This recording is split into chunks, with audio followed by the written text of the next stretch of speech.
Bonjour à tous, je m'appelle Estelle Didi et donc je suis avocate au barreau de Bruxelles comme Lidvine Crosset vous l'a dit. C'est la dernière intervention, j'espère que vous avez encore la pêche et que vous tenez le coup. Alors je vais vous parler du règlement Dublin en pratique, le plus pratiquement possible en tout cas. Le règlement Dublin, donc, c'est un règlement européen qui a été adopté au niveau de l'Union européenne et qui va déterminer les critères et les mécanismes de détermination de l'État membre responsable de l'examen d'une demande de protection internationale. En gros, ça veut dire quoi ? Ça veut dire que c'est un règlement qui prévoit certaines dispositions qui vont déterminer quel est le pays de l'Union européenne qui va examiner la demande d'asile. Donc, ça peut être l'Italie, ça peut être la Belgique, ça peut être n'importe quel pays de l'Union européenne. Et dans ce règlement, on va trouver quelles sont les différentes règles. Alors j'ai envie de vous parler de plein de choses, mais on verra si j'ai le temps. Donc la hiérarchie des critères de ce règlement, donc il y a 8 critères dont je vais vous parler, qui sont hiérarchiquement définis. J'ai envie de vous parler du délai de transfert et des défaillances systémiques. Je vous explique au moment où j'y suis. Alors, les différents critères. Il y en a 8, ça veut dire que si on ne passe pas dans le premier critère, on passe dans le deuxième critère. C'est en ça qu'on estime qu'ils sont hiérarchiquement définis. Le premier critère, c'est pour les mineurs, c'est-à-dire un mineur étranger non accompagné qui arrive en Belgique. Un mineur, c'est quelqu'un qui a moins de 18 ans. Étranger non accompagné, c'est qui n'est pas avec ses parents. Lui, pour savoir quel est le pays qui va régler sa demande d'asile, sa demande de protection internationale, on va considérer son intérêt supérieur. Donc un intérêt supérieur d'un enfant mineur, au sens du règlement Dublin, ça va être pour son bien-être et son développement social, pour sa sûreté, sa sécurité, ou encore son intérêt supérieur va être son avis à lui, au mineur. Ça veut dire concrètement que si je suis érythréen et que j'ai 16 ans, que j'arrive sans mes parents en Belgique, mais que je suis passé avant par l'Espagne, la Suède ou le Royaume-Uni, je peux, en tant que mineur, décider que ma demande d'asile soit traitée en Belgique. Parce qu'on va considérer que l'intérêt supérieur du mineur, c'est aussi de prendre en compte son avis. Et vous verrez dans le reste des critères que c'est assez rare que ce soit l'avis du demandeur d'asile qui est écouté. Le deuxième critère, outre l'intérêt supérieur de l'enfant, c'est la présence d'un membre de sa famille. Et un membre de famille d'un mineur, c'est ses parents, son conjoint, s'il est déjà marié, ou son frère et sa sœur. Ça, c'est pour un mineur. Maintenant, si on n'est pas mineur, comment est-ce qu'on détermine l'État qui va être responsable de l'examen de la demande d'asile ? Le deuxième critère, c'est quand on a des membres de la famille qui sont bénéficiaires d'une protection internationale. Ça veut dire que, au sens de ce critère-là, quand on est majeur, n'est membre de la famille que le conjoint et les enfants mineurs. Concrètement, ça veut dire que si une Guinéenne de 35 ans arrive en Belgique avec sa fille qui vient d'avoir 18 ans, non, c'est pas très possible. Une Guinéenne de 40 ans qui arrive en Belgique avec sa fille majeure, on ne va pas considérer que sa fille majeure est un membre de sa famille. Donc même si sa fille majeure est ici, elle est déjà reconnue réfugiée, etc., ça ne va pas être un critère pour que la demande d'asile de la maman soit traitée en Belgique. Parce qu'on va considérer au sens du règlement Dublin que ce n'est pas un membre de sa famille. Okay ?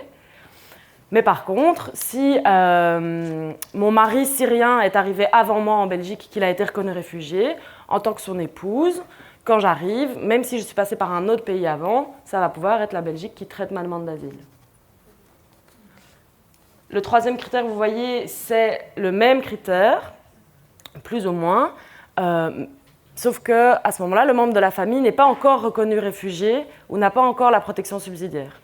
À ce moment-là, c'est un demandeur de protection internationale. Il n'est pas encore bénéficiaire. Dans ce cas-là, même principe, si c'est mon mari ou mes enfants mineurs qui sont demandeurs d'une protection internationale, ça va pouvoir se faire dans le même pays qu'eux.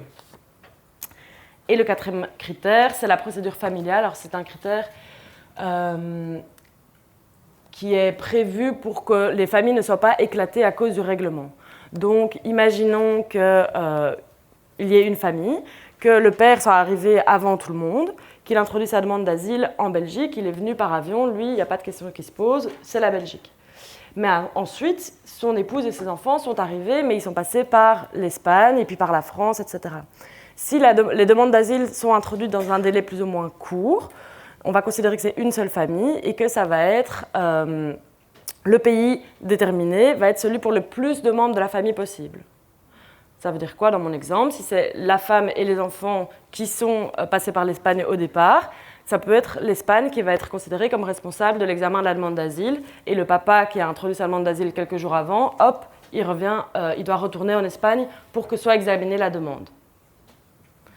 Et vous voyez que j'ai marqué, ça c'est le plus grand nombre ou alors le plus âgé. Si on applique le règlement Dublin et que dans une fratrie, tout le monde est en Belgique, mais il y en a un, si on regarde les critères, il doit aller en Italie, l'autre, il doit aller en Allemagne, le troisième aux Pays-Bas, etc. On va se dire, bon, mais comment est-ce qu'on applique ce règlement? C'est toute une fratrie qui est ensemble et qui est en Belgique. On va regarder le pays déterminé par le règlement pour le plus âgé de la fratrie. Voilà, c'est le plus âgé, c'est lui qu'on suit. Et donc si pour le plus âgé, c'est les Pays-Bas, tout le monde va aux Pays-Bas. On est à la moitié des critères. Sans doute la moitié du temps aussi.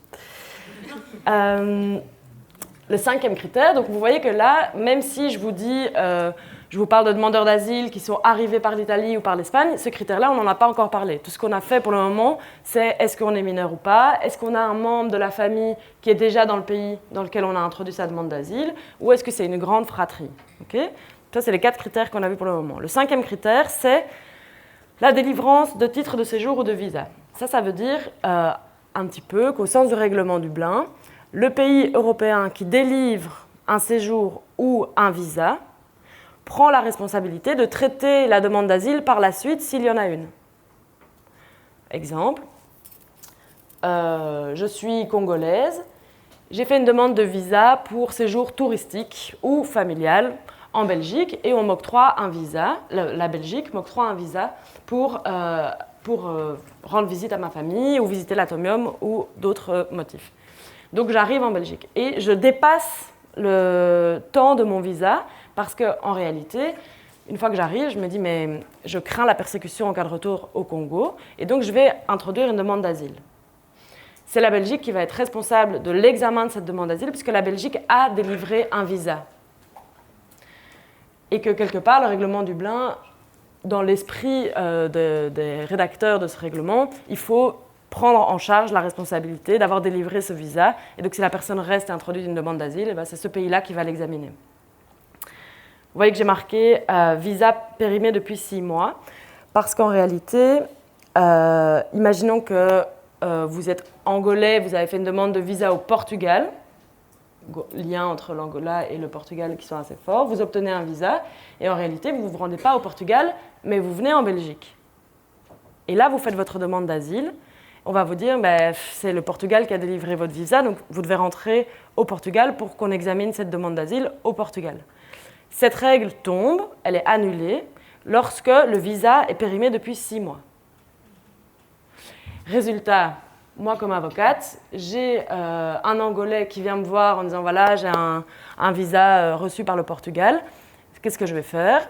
Je vais regarder l'expiration de son visa. Je vais ajouter 6 mois. Je vais dire « Si vous voulez éviter une procédure Dublin et qu'on vous dise « Rentrez au Portugal, voici un ordre de quitter le territoire, vous ne pouvez pas être en Belgique, etc. etc. » Si, bien sûr, ça dépend de plein de choses, s'il a la possibilité de dormir chez des amis entre-temps, etc., je vais lui conseiller d'attendre avant d'introduire sa demande d'asile, que les 6 mois soient dépassés, histoire que quand il présente sa demande d'asile, cette règle n'existe plus. Ouais. Et alors, séjour périmé depuis 2 ans, c'est exactement la même idée, sauf que ce n'est pas un visa qui va être délivré par les autorités, c'est un séjour. Donc imaginons, à nouveau, en Belgique, quelqu'un qui va recevoir un séjour, soit via un 9 bis ou un 9 ter, comme on en a parlé, soit un regroupement familial, comme vous n'en avez pas parlé, mais quel que soit le type de séjour, à partir du moment où le pays délivre un séjour, c'est lui qui va être responsable de l'examen de la demande d'asile. Un Turc qui a un séjour en Allemagne par regroupement familial avec son épouse, si ce Turc-là, à cause du régime, veut introduire une demande d'asile en se disant « mais moi, si je rentre en Turquie, je suis foutu », à ce moment-là, c'est l'Allemagne qui va examiner sa demande d'asile. sauf si, en fait, son séjour il est périmé depuis plus de 2 ans, d'où le séjour périmé depuis plus de 2 ans. Dans ce cas-là, ce n'est pas spécialement l'Allemagne qui devra examiner sa demande d'asile. Si entre-temps, ce Turc qui avait un séjour en Allemagne, séjour qui est périmé, qui n'existe plus, donc la personne est en séjour illégal, si entre-temps elle a voyagé et qu'elle est arrivée en Belgique, la Belgique va devoir traiter sa demande d'asile puisque le titre de séjour, ça fait 2 ans qu'il est périmé. Alors, on arrive au 6e critère qui est en fait le plus connu. Et quand on dit Dublin, souvent les gens ont en tête « Ah oui, c'est le pays par lequel on est arrivé ». Mais vous voyez que sur 8 critères, c'est le 6e seulement. Donc, même si c'est l'imaginaire un peu qu'on a, ce n'est que le 6e critère. Et là, c'est le franchissement irrégulier d'une frontière. Et donc, on pense à tous les demandeurs d'asile qui vont arriver, par exemple, de la Libye, en bateau pneumatique, ils traversent, ou pas pneumatique d'ailleurs, dans ce cas-là, ils traversent la Méditerranée, ils arrivent en Italie. Quand ils arrivent en Italie, ils franchissent irrégulièrement par voie maritime une frontière entre l'Union européenne et les pays tiers. C'est de cette frontière-là qu'on parle, la frontière des pays membres. Tous les gens qui arrivent en Italie par bateau, de la Libye par exemple, ou de la Tunisie, ils vont être dans ce 6e critère et on va voir qu'ils sont arrivés en Italie de manière irrégulière. Ça va être l'Italie qui traite leur demande d'asile.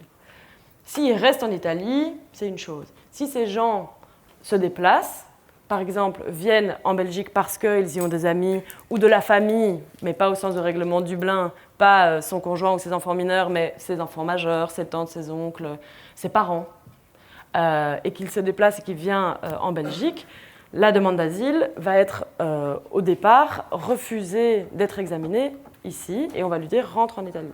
Alors, comment est-ce qu'on sait qu'il a franchi irrégulièrement la frontière en Italie ? Parce que quand les demandeurs d'asile, les étrangers qui arrivent sur les bateaux, arrivent sur les plages italiennes, la police les accueille en même temps que la Croix-Rouge et d'autres institutions, et on va prendre leurs empreintes.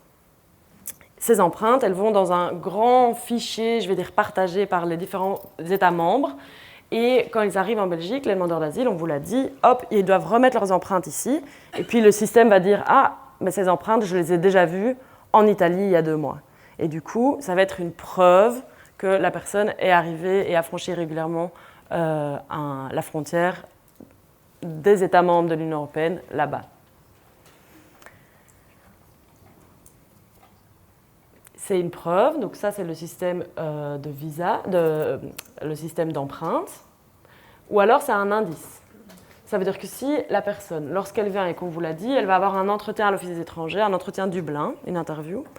Bonjour madame, bonjour monsieur, expliquez-moi comment est-ce que vous êtes arrivé ici.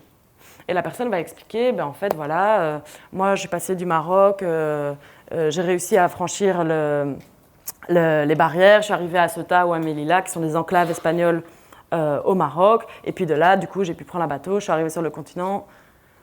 L'Office des étrangers, la personne qui va l'interviewer à ce moment-là va se dire « Ah, donc il est arrivé par l'Espagne. » Et même si il n'a aucune empreinte, même s'il a réussi à faire ça sans laisser de traces dans ce fichier partagé dont je vous parlais, il y a un indice qu'il est arrivé par l'Espagne, puisqu'en fait, il le dit lui-même.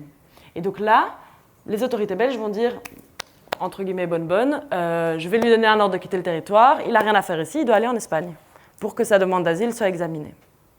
Donc c'est une preuve ou un indice, dit le règlement Dublin. Résultat pareil, quand je reçois des demandeurs d'asile qui ne sont pas encore en demande d'asile, des étrangers qui craignent la persécution dans leur pays d'origine et qui viennent me voir avant, c'est quand même toujours une bonne chose de voir un avocat avant, même si on n'y a pas toujours accès. Je parle avec eux, si aucune empreinte n'a été prise nulle part, et qui veulent que leur demande d'asile soit traitée en Belgique, s'ils veulent rester ici pour l'examen de la demande d'asile, ça peut aussi être une bonne chose de rester flou sur les pays par lesquels on est arrivé, pour ne pas donner d'indices et qu'on ne se voit pas renvoyer en Espagne ou en Italie. Ce qui est différent de mentir, puisque de toute façon, au cours de la procédure d'asile, la personne va expliquer en détail au CGRA, comme on vous l'a dit, notamment son itinéraire. Le séjour de 5 mois, je ne vous explique pas parce que je n'ai pas le temps. L'entrée sous exemption de visa, ce sont tous les pays pour lesquels il n'y a pas besoin de visa pour venir. Dans ce cas-là, c'est un peu le même principe. On considère que l'État membre doit prendre la responsabilité du fait qu'il ne demande pas de visa pour venir. Par exemple, les Brésiliens, pour venir en Belgique, ils n'ont pas besoin de visa. Si un Brésilien vient sans visa ici et puis qu'il fait une demande d'asile, ben c'est la Belgique qui va devoir traiter sa demande d'asile puisqu'il est arrivé sous exemption de visa. Ouais. Donc il y a d'autres pays comme ça où on n'a pas besoin de visa pour venir, ici en Belgique, comme j'ai regardé tout à l'heure, l'Albanie, la Bosnie, Monaco, l'Ukraine, le Canada et tout ça. Tout ça, on n'a pas besoin de visa pour venir. Et du coup, ben, si un Monégasque introduit une demande d'asile en Belgique, qu'il est venu sans visa, ça va être la Belgique qui va devoir examiner sa demande. Le dernier critère, c'est une demande présentée dans la zone de transit international d'un aéroport. Dans ce cas-là, c'est le pays de la zone de transit de l'aéroport qui sera compétent. Il me reste 5 minutes et du coup, je vais quand même vous parler de comment ça se passe ensuite. Une fois que les autorités belges, ici, mettons, l'Office des étrangers, a déterminé quel est le pays qui doit examiner la demande, mais il faut qu'il renvoie la personne dans ce pays-là. Donc, on peut avoir un Dublin France, si c'est un Sénégalais qui est arrivé avec un visa français et puis qui a traversé la frontière en bus, il vient ici, il fait sa demande d'asile, on va dire « Ah, mais monsieur, votre visa n'est pas périmé depuis 6 mois, merci de rentrer en France ». Dans ce cas-là, la Belgique, les autorités belges, l'Office des étrangers va adopter, comme je vous le disais, un ordre de quitter le territoire pour que cette personne rentre en France. Mais avant ça, les autorités belges doivent contacter les autorités françaises. Et c'est évidemment à chaque fois pas des coups de fil, mais c'est des formulaires qui sont de nouveau dans des fichiers partagés par tous les États membres. Un formulaire que complète l'Office des étrangers belge. Voilà, c'est tel monsieur, il est sénégalais, nanana, un peu toutes ces informations. On envoie la demande à la France. C'est une demande de reprendre son étranger. Puisque bon, quand même, la France lui a délivré un visa, c'est le sien, elle a qu'à traiter sa demande d'asile, donc la Belgique fait une demande de reprise à la France. Là, la France, soit elle répond, soit elle ne répond pas. Et si elle ne répond pas, on considère que dans les 2 mois où on a fait la demande, ben, en fait, elle doit dire oui. Donc c'est un oui implicite, 2 mois après qu'on ait fait la demande. Bon, la France, vous n'avez toujours pas répondu, on considère que c'est oui. Okay. Et à ce moment-là, ce qui se passe, c'est qu'il faut que cette personne aille de la Belgique à la France. Si c'est quelqu'un qui n'a pas envie que sa demande d'asile soit traitée en France parce que sa copine en fait, est en Belgique ou parce que en fait, toute la communauté sénégalaise qui lutte contre le régime en place est en Belgique ou d'autres motifs, il ne va pas lui-même prendre le train, aller en France en disant oui d'accord, il veut rester en Belgique. Ce qui se passe, c'est que donc, les autorités belges doivent lui donner un ordre de quitter le territoire contre lequel on peut faire un recours au Conseil du contentieux des étrangers, un recours en annulation. Au Conseil du contentieux des étrangers. Ce recours n'est pas suspensif, donc ça ne change pas grand-chose, si je peux prendre des raccourcis. Et donc, voilà, qu'est-ce que ce Sénégalais va faire là ? Ce que peuvent faire les autorités belges, c'est, après avoir délivré l'ordre de quitter le territoire, aller chercher ce Sénégalais. Et dire « Ah, mais attendez, vous habitez à Anderlecht, rue de la Poterie, ding-dong, à 5h du mat, nous sommes des policiers, nous venons vous prendre, pas pour vous renvoyer au Sénégal, mais pour vous renvoyer en France. Du coup, on va vous mettre dans un centre fermé et on va vous expulser en France. En fait, il y a beaucoup de gens dans les centres fermés qui sont détenus en vue de leur transfert effectif dans un pays de l'Union européenne parce qu'ils tombent sous le coup du règlement Dublin. Ce transfert, il ne peut pas être fait ad vitam, c'est-à-dire qu'on a fait la demande à la France de reprendre son étranger à lui, son Sénégalais à qui il a donné un visa. La France n'a pas trop répondu. 2 mois après, on considère qu'elle a dit oui. La Belgique n'a pas toute la vie du Sénégalais pour le renvoyer en France, sinon sa demande d'asile à lui, elle ne va jamais être examinée. La Belgique n'a que 6 mois pour que ce Sénégalais soit de manière effective transféré en France. Donc à partir du moment où la France a dit oui, ou bien implicitement oui, la Belgique n'a que 6 mois pour effectuer ce transfert effectif. En 6 mois, elle peut le faire. Il y a aussi plein de gens qui passent ce délai de 6 mois. Ça veut dire quoi ? Ça veut dire que 6 mois après, si on n'a pas été transféré, si le Sénégalais, les policiers ne sont pas venus chez lui le prendre et le mettre en centre fermé, l'avocat est là et il sait que, comme les 6 mois sont écoulés, il peut dire à la personne sénégalaise, il n'y a plus de danger, le Dublin France, c'est terminé et tu peux retourner en confiance à l'Office des étrangers pour que ta demande soit traitée ici. Et alors, je fais comme ça, en confiance, parce qu'en réalité, mais je n'ai plus le temps de vous expliquer. Oui? Allez, je vous explique en réalité. Normalement, ces 6 mois, ils peuvent se transformer en 18 mois si l'Office des étrangers ne sait pas où est la personne. Et ce qu'on appelle un risque de fuite. C'est-à-dire que, je vous ai dit, à Anderlecht, rue de la Poterie, c'est le Sénégalais qui habitait là, et donc là, l'Office des étrangers connaît l'adresse du Sénégalais, ils peuvent aller le chercher. Mais quid si la personne, elle reçoit son ordre de quitter le territoire en disant « Bonjour, merci d'aller en France », qu'elle ne va pas en France, et qu'elle disparaît dans la nature en Belgique et on ne sait pas où elle est. Dans ce cas-là, les autorités belges considèrent que cette personne est en fuite, que comme on ne sait pas déterminer son adresse, mais forcément on ne sait pas l'attraper et la mettre en centre fermé pour qu'elle soit expulsée en France. Et dans ce cas-là, le délai de 6 mois dont je vous parlais, il se transforme en 18 mois. 18 mois, c'est super long, c'est 1 an et demi. Ça veut dire que le Sénégalais, pendant 1 an et demi, il va devoir vivre un peu caché en Belgique, éviter les autorités, ne pas prendre les transports en commun sans avoir payé, ne pas avoir d'existence légale, ne pas avoir droit à l'accueil. Enfin, ça va être quelqu'un qui, pendant 1 an et demi, son existence va être complètement invisibilisée, alors que lui, il craint de retourner au Sénégal. Donc c'est vraiment super dur de vivre ça pour les gens qui ont un Dublin aussi long. Mais grâce au Conseil du contentieux des étrangers et à un super avocat qui a fait un recours,